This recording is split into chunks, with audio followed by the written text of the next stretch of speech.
प्रहलाद पटेल ने पिछड़ा वर्ग आयोग को लेकर साधा कांग्रेस पर निशाना। बोले, वर्षों बाद आयोग को मोदी जी ने संवैधानिक दर्जा दिया। साथ ही कहा कि यह आपकी चाल थी, रणनीति थी, जिससे कि राज्य मनमर्जी कर सके। केरल में पिछड़ों को 30% आरक्षण है, लेकिन उसमें से उठाकर 8% मुसलमानों को दे दिया।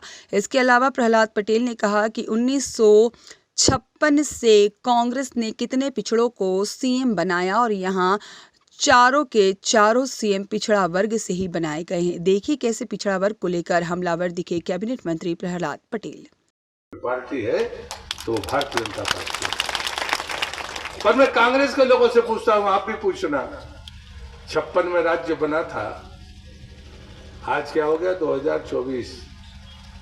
जरा कांग्रेस के मुख्यमंत्रियों के नाम लिखना घर पर और ढूंढना कोई पिछड़ा है क्या इसमें, और नहीं तो भारतीय जनता पार्टी की सूची लिखना। अभी पिछले 4, वर्तमान से लेकर पिछले 3, चारों के 4 पिछड़े हैं। ये गर्व करने की बात। हम महाराज को महाराज माने बोलक बात है, लेकिन हमें गर्व होना चाहिए कि वो उसी वर्ग का प्रतिनिधित्व करते हैं जिसकी मैं बात कर रहा हूं। और इसलिए कहीं ना कहीं लोगों को इस बात पर गर्व करने की जरूरत है। मैं बालाघाट में सांसद था तो समाज के लोग आए मेरे पास, उन्होंने कहा कि भाई साहब, हमारे यहाँ महाराष्ट्र में लोधी जाति इनरोल्ड ही नहीं थी, कि लोधी जाति के लोग महाराष्ट्र में रहते हैं, ये 2003 तक का नहीं था, सूची में नहीं था। अब मैं सांसद था तो मैंने पत्राचार किया, नाम जुड़ गया। फिर हमने कहा कि हमें पिछड़ों में हमें नाम होना चाहिए। तो जब शौचालय मिला, इज्जत किसकी बढ़ी, गैस का कनेक्शन मिला, किसके आंसू पूछे, बिजली का कनेक्शन मिला तो किसको आनंद हुआ, आयुष्मान कार्ड हुआ तो बीमारी का कर्जा कौन झेलता था, घर में पीने का पानी अगर पहुंचेगा पाइपलाइन से तो धोने वाला कौन।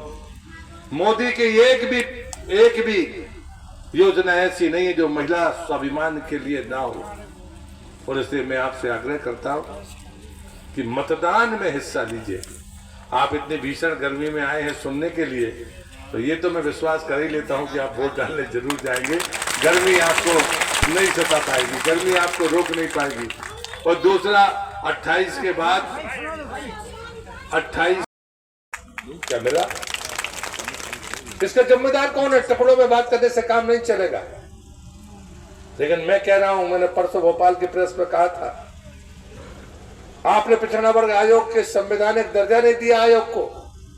यह आपका षड्यंत्र था, आपकी नीति थी, ताकि राज्य मनमर्जी कर सके। केरल में 30% आरक्षण है पिछड़ों का, लेकिन उसमें से 8% उठाकर मुसलमानों को दे दिया। वही स्थिति कर्नाटक में है। आपकी सरकार बनी, भारतीय जनता पार्टी की सरकार बनी थी, उन्होंने धर्म आधारित आरक्षण। अमित सोनी की रिपोर्ट।